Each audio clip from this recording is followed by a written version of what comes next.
तुम्हारे मेरिट को सैल्यूट, तुम उतना ही मेरिटोरियस है जितना मेरिटोरियस देश के प्रधानमंत्री हैं, माना। और इतना मेरिटोरियस है कि इजराइल के प्रधानमंत्री को इंप्रेस करने के लिए डांस कर रहे हैं। हमने कहा देखिए यही ट्रेडिशन है। अब देखिए दो सिलसिला है, एक सिलसिला जेएनयू का सिलसिला है। यहां श्रीमती इंदिरा गांधी के बारे में बोला जा रहा था और हम चुपचाप सुन रहे थे। यह जेएनयू का सिलसिला है। और एक सिलसिला आदरणीय वाइस चांसलर, क्या नाम है उनका? अच्छा, शांति श्री। तो एक तो और कुछ समय के बाद से ना ऐसे वाइस चांसलर आ रहे हैं सर कि उनका नाम लेने के लिए डिक्शनरी खोलना पड़ेगा।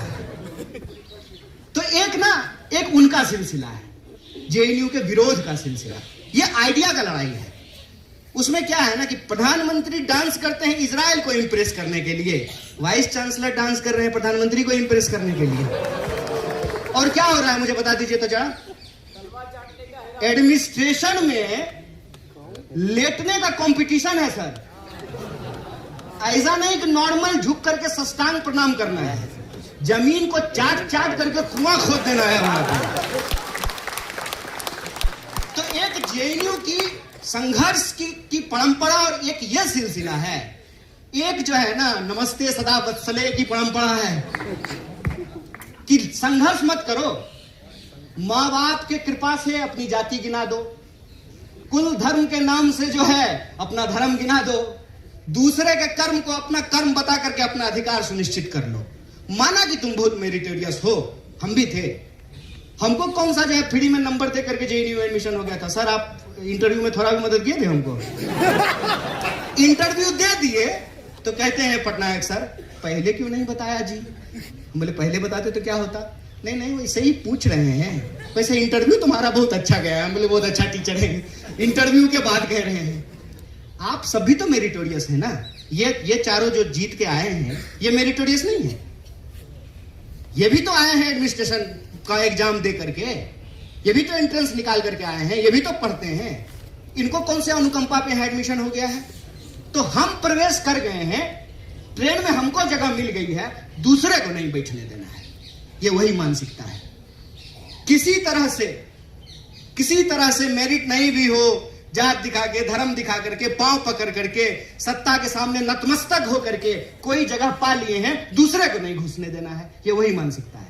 ये वही मानसिकता है जिसमें द्रोणाचार्य ने ये तय कर दिया कि अर्जुन को तो सिखाएंगे, एकलव्य को नहीं बताएंगे। ये वही मानसिकता है। और यही वो मानसिकता आपको रोज देखने को मिलेगी कि हम सतलज में आ गए हैं ना, हम मुनीरका में रहने वाले किसी गरीब आदमी को अपने वाटर कूलर से पानी नहीं पीने देंगे। हम जेएनयू में आ गए हैं, हम किसी और को लाइब्रेरी में नहीं पढ़ने देंगे। याद रखिएगा कि आप जेएनयू में ऐसे नहीं आ गए हैं, हम जेएनयू में ऐसे नहीं आ गए हैं। ऐसे ही नहीं जो है हम जेएनयू में एक दिन प्रेसिडेंट हो गए और ऐसे ही नहीं जो है हमको सरकार पकड़ करके जेल में डाल दी। हमारे पीछे लोग लड़े थे, इसलिए कन्हैया कुमार बन करके यहां खड़े हैं। ये जेएनयू ऐसे नहीं बन गया है, कोई इसको बनाया है, कोई इसके लिए लड़ा है। तो मैं जेएनयू के स्टूडेंट से सिर्फ इतना बात कहता हूं, रे भाई नमक हराम मत हो, तुम्हारे लिए कोई लड़ा था, तुम भी आने वाले लोगों के लिए लड़ो। और आज ना ये शुरुआत है, ये वाटर टेस्टिंग है, इस बात को याद रखना। हमेशा भाग जाना आसान होता है। जब क्रैकडाउन हुआ था, मैं ज्यादा नॉस्टैल्जिक दुनिया में नहीं जाना चाहता हूं, क्या कहानी गिनाता रहूंगा। आज की लड़ाई है, नया सवाल है और बहुत सारी चीजें बदल गई हैं। मुझे यहीं आकर के बहुत कुछ अजीब लग रहा है। जैसे कि पानी जब मिला पीने के लिए, हमने कहा कि भाई स्टूडेंट यूनियन के प्रोग्राम में आजकल बिस्लरी का बोतल मिलता है, उसके बाद चाय मिला, उसके बाद इनको भी मिल रहा था। हम बोले तो गजब है। और आप जितने लोग सामने बैठे हैं, मैं बमुश्किल किसी को जानता हूं। एक हम अपने शिक्षकों को जानते हैं, लव हेट रिलेशनशिप, और दूसरे वो गार्ड साहब जो हमारे साथ हैं, यही रह गए हैं। उसी तरह से आप भी बहती हुई नदी का पानी है, आज है कल चले जाएंगे। यह परंपरा कायम रहनी चाहिए, यह सिलसिला कायम रहना चाहिए, यह वजूद बना रहना चाहिए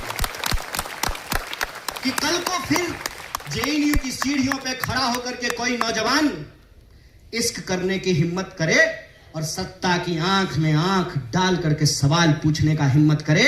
यह देश जितना तुम्हारा था उतना ही हमारा है और उतना ही आने वाली पीढ़ी को रहेगा। यह विश्वविद्यालय कायम रहनी चाहिए। यह विश्वविद्यालय उस सपने को जीता है जो सपना इस देश का संविधान हमको दिखाता है। वो सपना बराबरी का सपना है। वो सपना जन्म के आधार पर किसी के साथ भेदभाव नहीं होने का सपना है। वो सपना हमारी भाषा, बोली, क्षेत्र के आधार पर जो हमारे साथ शोषण होता है उस शोषण की समाप्ति का सपना है। हम ये नहीं कहते हैं समाप्त हो गया। और मैंने कॉमरेड सुचिता को कहा, जानते हैं जेएनयू का मजेदार बात क्या है? अभी तक तो 2 ही पार्टी सरकार में आई है ना, तो 2 ही पार्टी का लोग विरोध किया है। फर्ज कीजिए कल को अगर कम्युनिस्ट पार्टी की सरकार बन जाती ना, तब जेएनयू उस सरकार के खिलाफ लड़ रहा होता। मैं ये बात दावे से कह सकता हूं, मैं दावे से ये बात कहता हूं। और क्यों मैं ये बात कहता हूं? जब 2011 में मेरा एडमिशन हुआ सर, 12 में जो है चुनाव हुआ, सुचिता प्रेसिडेंट बनी, हमारी प्रेसिडेंट बनी थी, हम लोग एक दूसरे के खिलाफ लड़ रहे थे। 18 में जब हम पीएचडी सबमिट करके निकल रहे थे तो बालाजी प्रेसिडेंट बना था। उसके बाद जो आपस में लड़ते थे, आपस में जो है एक साथ यूनियन बना लिए हैं। बताइए, आयशा और एसएफआई मिल करके चुनाव लड़ रहा है। जिन्होंने ये बार नहीं देखा उनको तो आइडिया ही नहीं है फिर कि फ्री थिंकर क्या हुआ करता था। और हमारा एक बहुत ही बेहतरीन जो है अध्यक्ष हुआ करता था। बड़ी मुश्किल से वो बेचारा आकर के यहाँ हिंदी बोलना सीखा। हम लोग तमिल नहीं सीखे, वो हिंदी सीख गया। वो अपने भाषण में बोला था एक बात जा करके, और मुझे आज तक वो बात याद है। बोला, इधर आकर के लोग बोलता है हम असली लाल है, हम गाना लाल है, ये स्टूडेंट यूनियन है कि एशियन पेंट की दुकान है।